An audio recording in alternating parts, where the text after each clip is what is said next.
taking on Bo Nickal, where Bo Nickal has gone against the best grappler in the world in Gordon Ryan. He suplexed him. So I'm not too worried about the ground game, or, Bo Nickal could get caught, but after talking to him, how he's focused on his development as a martial artist, and when he gets the opportunity to fight for world title, and when he wins the world title, he wants to make it look easy. And that's something that Matt has always told me and instilled in me, is that we're going to work on your development. We want to strive for perfection. We want to be the perfect mixed martial artist. We want to strive to be the best version of ourselves and the best mixed martial artist. So we always are striving for that. And that was Matt's goal all along. So to hear Bo Nickal say he's, focused on his development, and that's why he doesn't want to rush to fight as often, makes sense. But when he said, I fought 3 times in 1 year, in 2 years, he has fought a lot. But I also think there's some strategic play on the UFC's part of trying to put him on the right cards in front of everybody. He's fighting on the MSG card with Jones versus Stipe. That's a big fight. They want to put him there. That way, if he does win, excitingly, they're building another star. A lot of people who are tuning in to see the Jones and Stipe fight, they're also going to see Bo Nickal compete on the highest stage.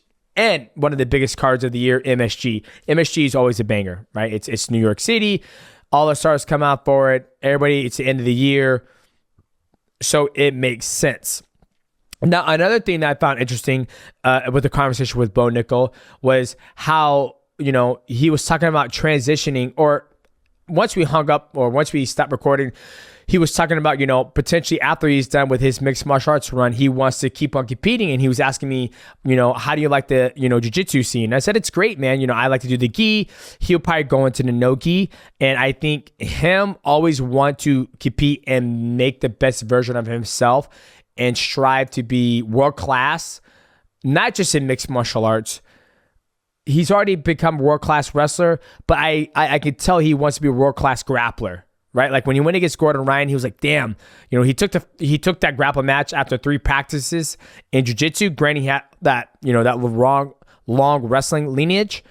I think he felt that world-class level, where I think after he's done in mixed martial arts, don't be surprised if he goes into just, no-gi grappling, or, he might be like, all right, I'm done. I'm ready to relax. I've had a long career. Been training since 5 years old. I think it's time for, the wolf or the dragon to walk away from competing and focus on, his kids. His kid, he has one right now, and focus on business. He's got a podcast as well.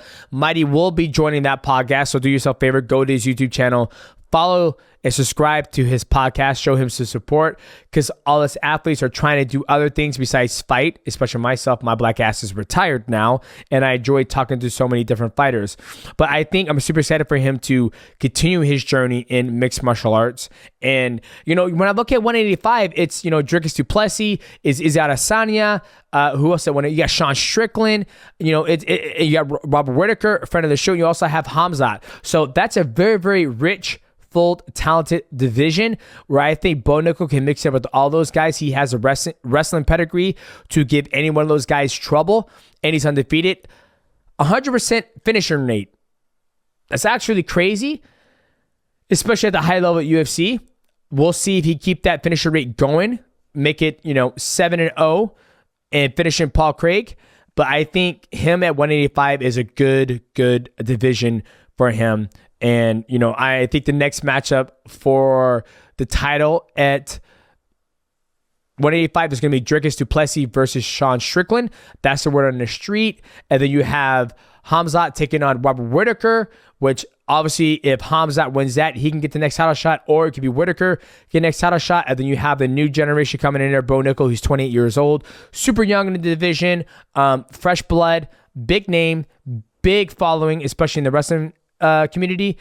I can't wait to see what he does. So make sure you guys tune into his fight when he takes on Paul Craig on that MSG card. Now, if you guys enjoyed this episode of the Mighty Recap, make sure you leave a like, subscribe, and also hit the bell to go live. And please let me know in the comment below, what was your favorite part of the episode? Was it, him talking about his wrestling, or was it him talking about, suplexing Gordon Ryan, or just him talking about the development that he's really searching for in his career, that he's developing himself. That way, when he gets to the title shot, he's going to make it look easy.